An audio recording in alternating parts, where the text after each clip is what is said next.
Hi, it's Adele Michael, and I'm back with another More Abundance Live.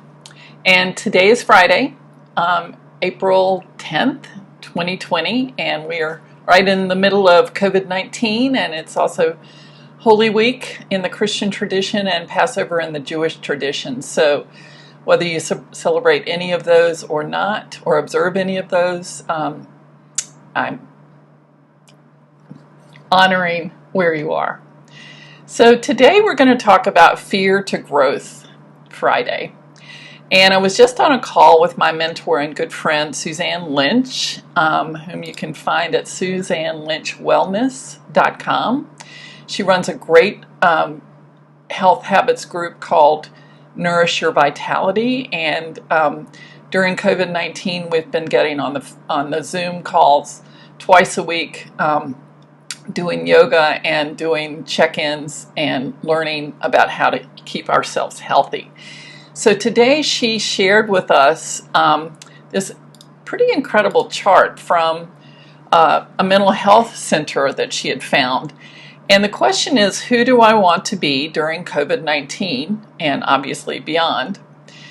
And they showed three levels, three zones, and you can just figure out where you are yourself. So I pretty much started in the fear zone, which is the closest one in. I don't know if I can point to it. I'm not very good at that. Well, anyway, you can read it. And in the fear zone, the tendencies are to grab food, toilet paper, and medications that you don't need, spread emotions related to fear and anger, complain frequently, forward all the messages I receive. I have received some of those, and it's a little scary sometimes what I receive. And there's a lot of fear going around. So I have really tried to monitor my own fear and just put out what I think would be helpful to people on social media and when I talk to people.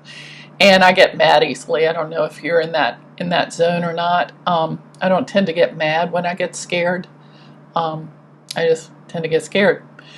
And eventually, you may move into the learning zone as things kind of stabilize and settle down. And I have been hearing some positive news about things are beginning to stabilize. I don't know that this is true, but it looks like maybe the caseloads are not as high as we had feared. And that's really positive. And I hope that trend continues for us in the U.S. and all around the world. In the learning zone, I start to give up what I cannot control. That's a big one. I stop compulsively consuming what hurts me, from food to news. I'm doing pretty well with the news. Sometimes I kind of get into the food stuff. I've noticed, I'm getting a little carb belly because I'm kind of eating comfort foods. But yeah, still in the learning zone on that one. I identify my emotions.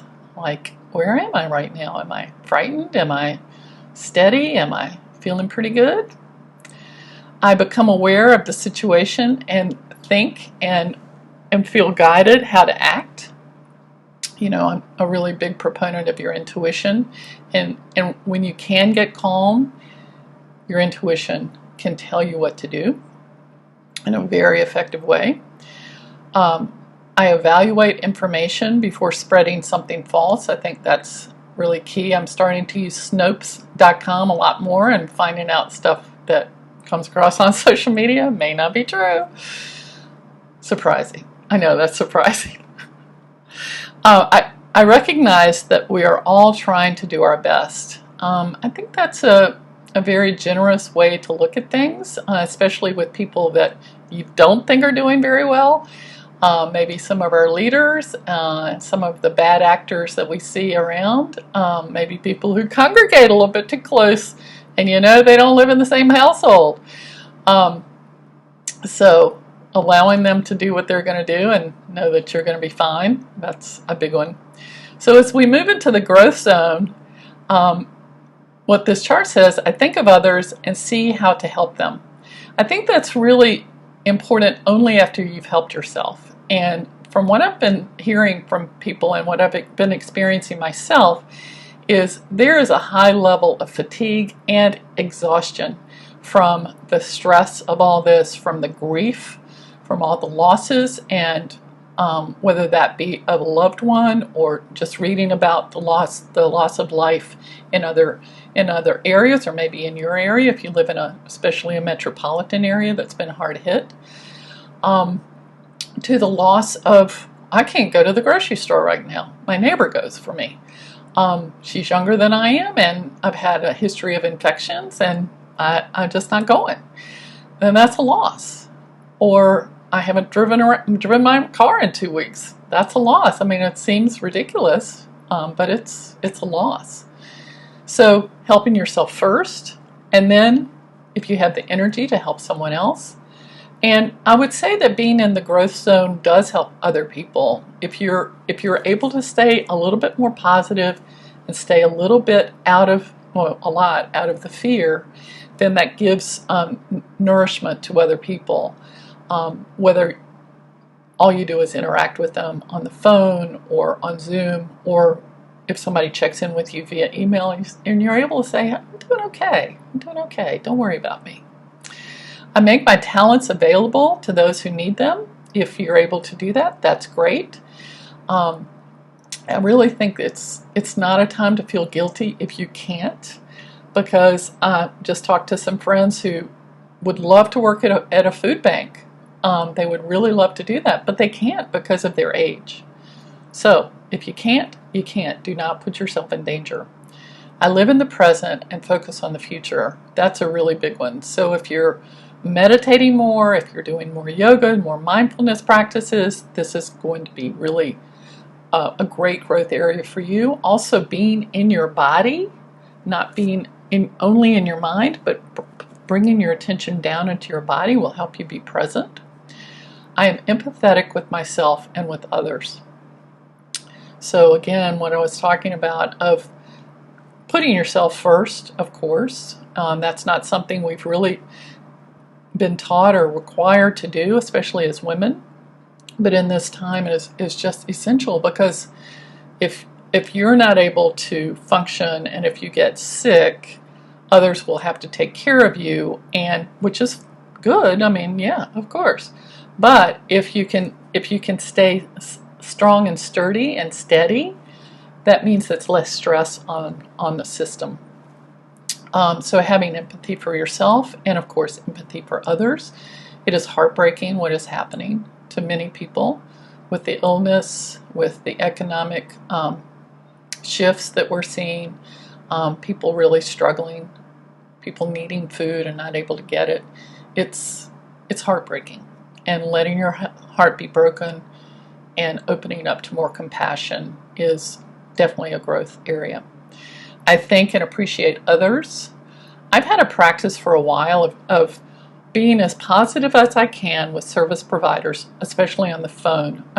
When we could see people in person, of course I would do that, but on the phone, because I know a lot of customer service representatives get yelled at all day.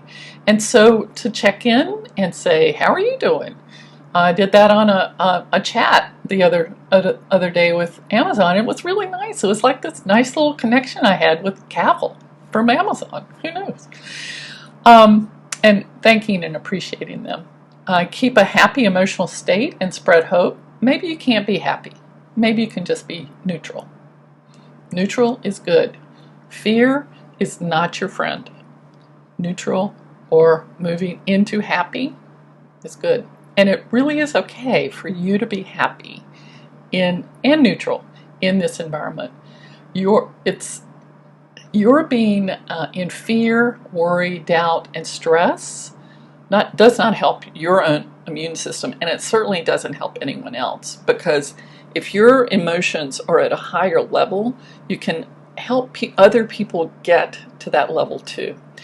As I've heard it said, you cannot get sick enough to make another person well, and you cannot get unhappy enough to make another person happy. So being in your own happy state or neutral state where you feel strong and steady will help others. I look for a way to adapt to new changes. Well, hello, aren't we all doing that?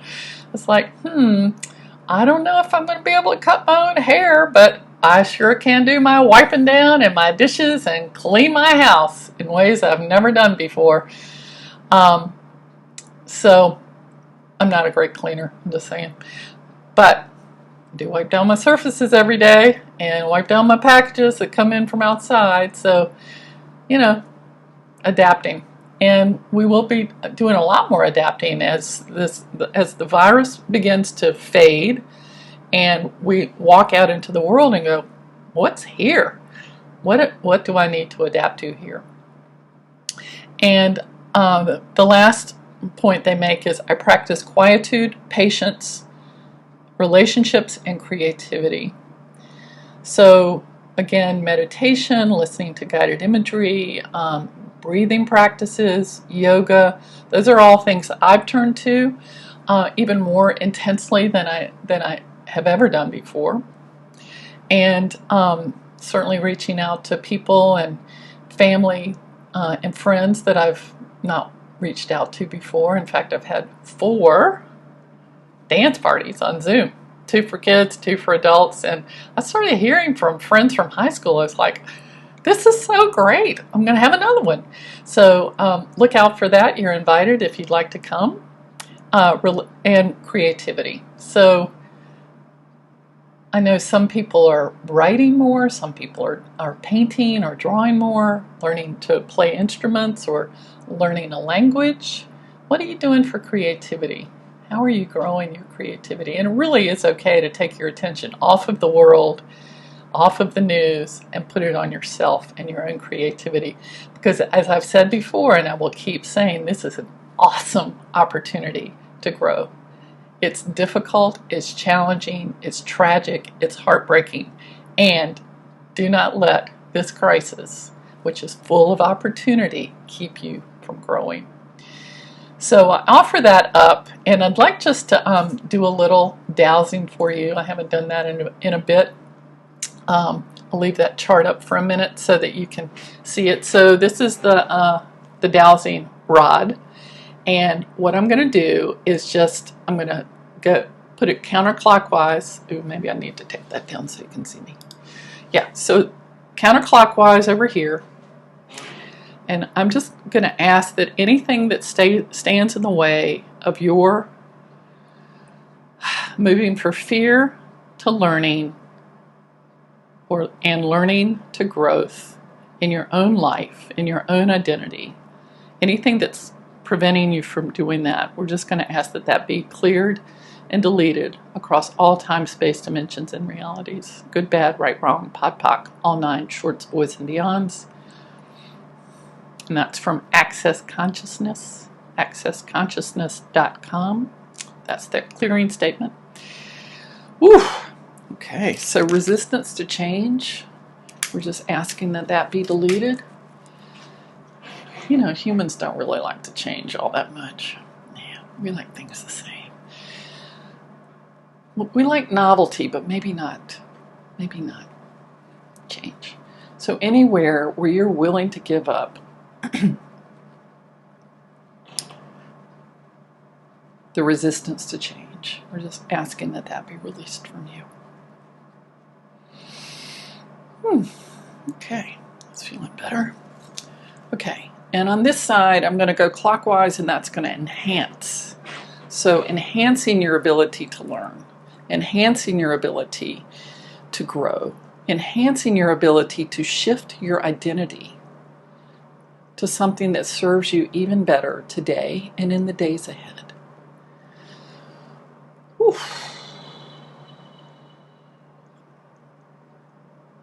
Good.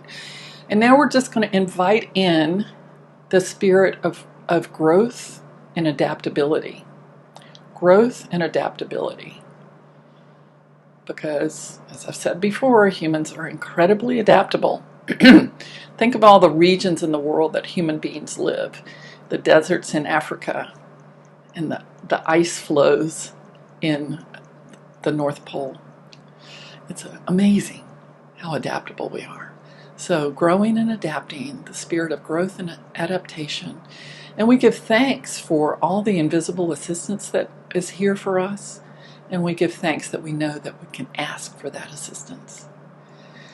Okay, so that's it for today. Thank you for joining me for From Fear to Growth Friday. I wish you a happy weekend, and I will see you next time. And remember, you can live in your growth zone. Okay, see you next time.